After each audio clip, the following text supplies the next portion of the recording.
All right, it is later race day. I'm feeling very much kind of reset. Was able to get some good food, took a little bit of a nap. Definitely feeling a lot better. Here's my medal that I got. This is what I have to show for this morning, along with definitely a crazy, crazy story.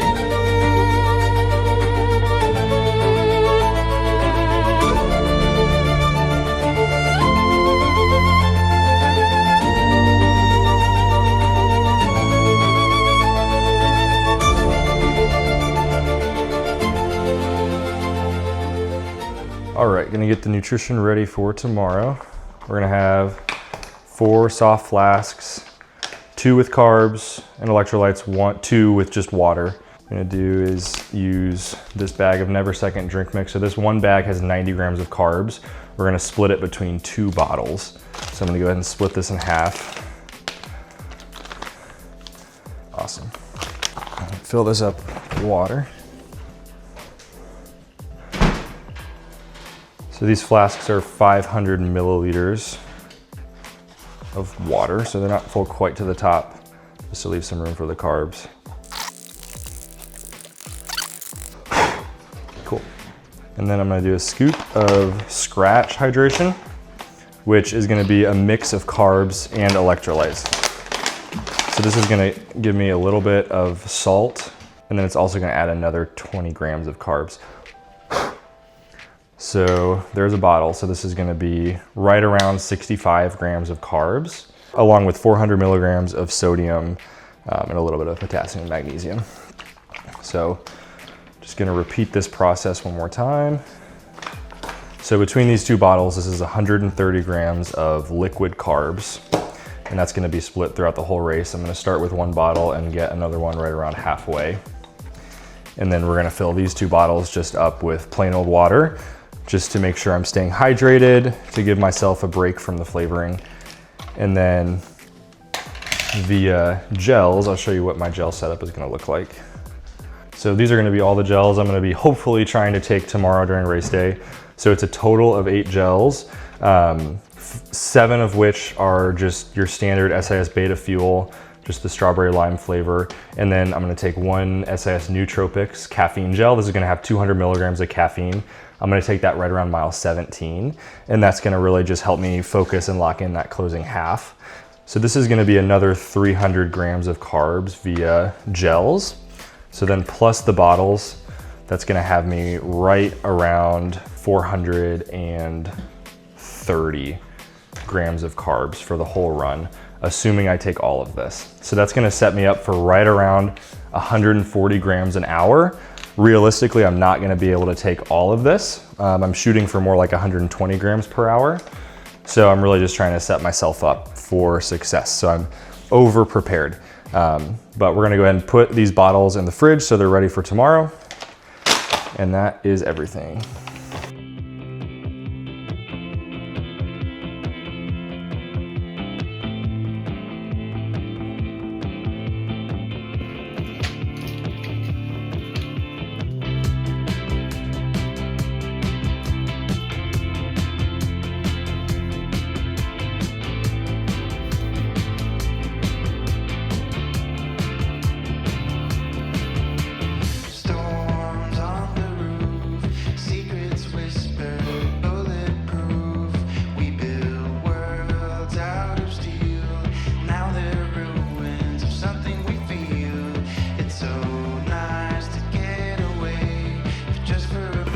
This back pouch. What's up, man? What's up? You ready? Hell yeah. Hope you're calling, brother. What's up, Timmy? How we doing, man? Good. Have fun out there. Heck yeah. Yeah, exactly. Well, that's just kind of how you run a 50K. It's like the last 4 miles are always bad. Oh, yeah. But like, what if they're not, you know? What if they could be your best? Jogging. I'm not here right now. Gotcha.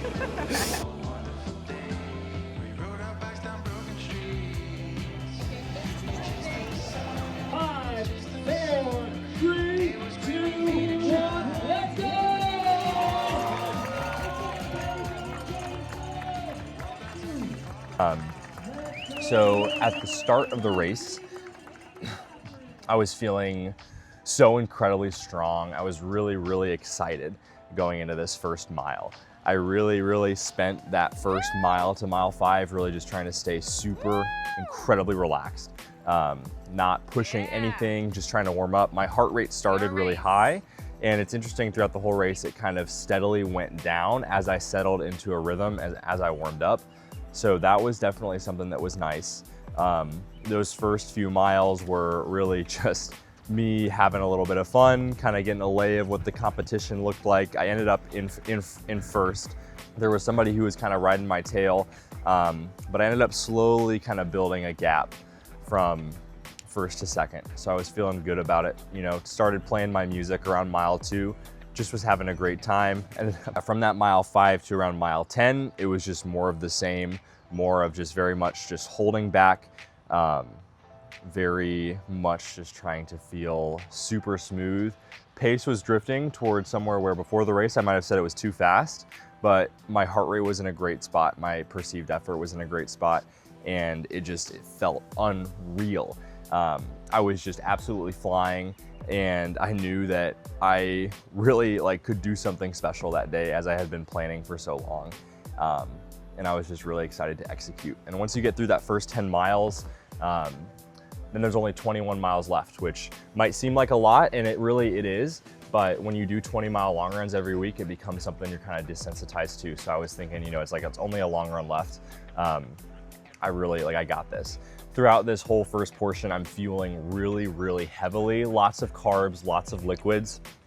I ended up finishing my first carb bottle around mile 14. So right around an hour and 23 minutes, I finished my carb bottle, and I'd also taken 3 gels. So if you do the math on that, that's almost 200 grams of carbs in that first hour and a half. So I was definitely really front loading, which was my plan, really more near that 150 grams for that first hour, with a lot of liquid coming on board as well.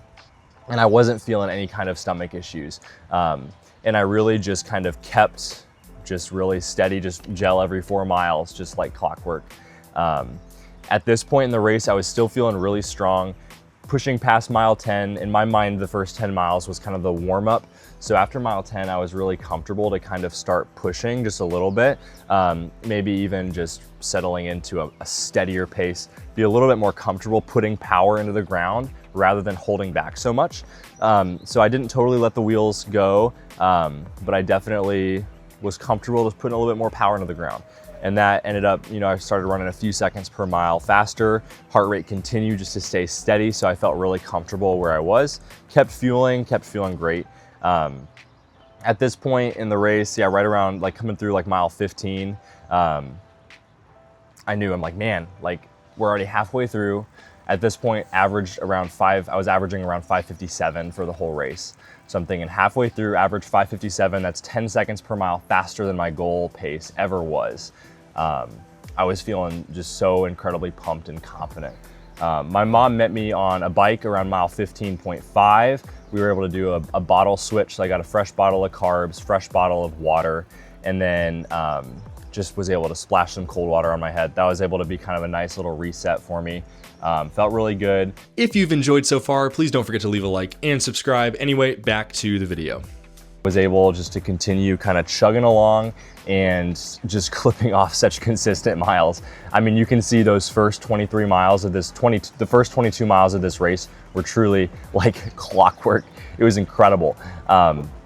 In my mind, once I got to that mile 20 mark was kind of when I was gonna allow myself to start pushing and start opening up. So from mile 15 to 20 was me kind of just waiting for that moment where I could finally take the brakes off, since I'd been just really trying to go slow this whole race. At this point, I couldn't even see second place. I had built quite the lead. I was feeling really, really confident with where I was. And then, going into mile 20, I turned my hat backwards, just let myself I was feeling great. Legs were hardly tired at all. I was feeling really fueled, really ready to go. And I kind of just let my wheels start spinning on their own. I thought, it's 11 miles to go. We can really do something special this last little bit. And just so shortly after I flipped that switch, I split a really fast mile 21. I ran 5:41 for that mile. And that was, it felt amazing. My heart rate didn't spike.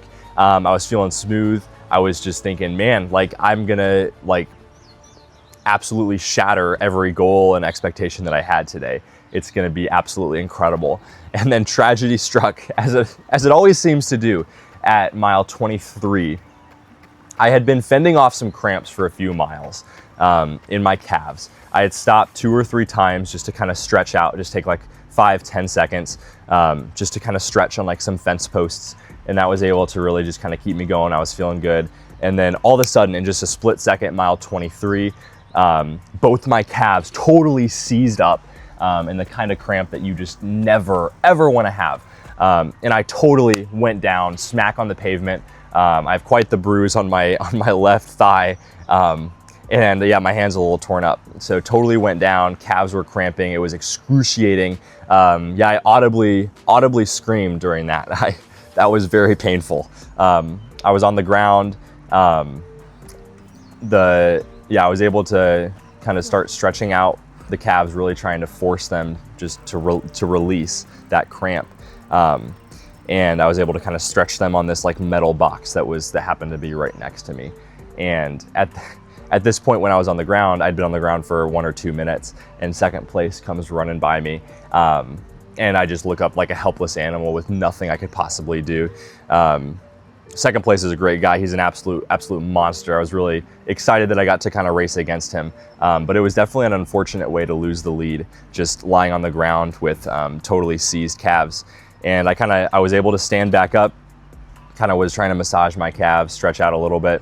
And I was thinking like, there's no way this is how it ends. Like, it was so sudden. I'm feeling so strong. Like, I'm barely even tired. I have so much more in me. But my calves were cramping. So I started walking. I started speed walking, and I'm like, I have to move forward. That's all my mind was thinking. And I was able to start like kind of running. I was running kind of on my heels, really keeping my calves stretched, really trying to keep anything else from cramping. And then I started to loosen up, and I was actually really excited about that. I could still see second place. He was in my line of sight. I was thinking, man, like maybe if he slows down and I'm able to somehow have an incredible last, 8 miles, we can still do this. We can still do this. Telling myself I'm still in this. I'm still in this. I'm still in this. We just kept moving, and you can see after that mile 23, I was kind of able to come back somewhat. I think I split like a 6:40, 6:30, something like that. And I was thinking like, man, like this is brutal. Because I wanted to go faster, and I had so much in the tank, but every time I would try and push, my calves would cramp. So I spent the rest of the race kind of balancing that razor's edge of going as fast as I could without letting my calves cramp. And it ended up being it felt like a shuffle. Felt like I was just doing an easy run. And I was thinking like, man, it's like, this is brutal. Just watching the average pace just tick 1 second slower, another second slower, doing the math in my head, thinking, man, there's sub 310 out the window. There's sub 312 out the window. There's sub 315 out the window. There's the course record out the window. But I'm thinking, I had such a strong opening half. I'm definitely still in this for second place. I'm definitely still in this to set, again, a really high bar for next year. And that's really what just kept me going. I really tried to continue to force the fuel down. Although at this point I felt very, very like saturated with carbs. And it was definitely tough to keep that down, but I knew the fuel was gonna help me just to continue moving forward. And not much else to say.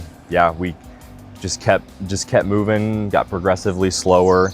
And, finally I could see the finish line. Finally I hit that mile 30, mile 31, and I knew, I'm like, this is it. It was definitely really tough that last 5K, just because I was going really slow. I was really, really hurting, and I was really, really just kind of a little bit frustrated.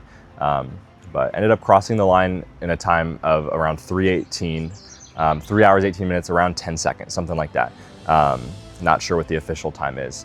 I'll have it on screen right here, but. So what that ended up being is a 65-minute PR from what I ran last year. So over an hour off of what I ran last year, which is honestly incredible. I ended up getting second place by about 10 minutes, which definitely stung a little bit since I really, really thought that I had that win in the bag today. but it is what it is. You know, we're gonna come back next year. We're gonna really work on some things. I think the main issue is just the calf. I think it's a strength issue. I don't think it was a fueling issue. I think it was a strength issue. I think my calves literally just didn't have the strength to be running that pace for so long. Aerobically, absolutely had the strength. Mentally, absolutely had the strength. Quads, hamstrings, glutes, absolutely had the strength. Quads ended up just being the weakest link. And as you know, a chain is only as strong as that weakest link. So that is the story of the FullMo Ultra Marathon 2025. So I ran 3 hours and 18 minutes as an 18-year-old. How serendipitous. And now we have to come back next year to run sub 3 hours, since that seems like a really realistic goal. So am I happy with today? Absolutely. So incredibly happy and just pumped with the result. Do I know that I have so much more to give to this race? Also, absolutely. Do I think that I can break 3 hours next year as a 19-year-old? Absolutely. Are we gonna do that? Absolutely. So that's my feelings at the end of the day.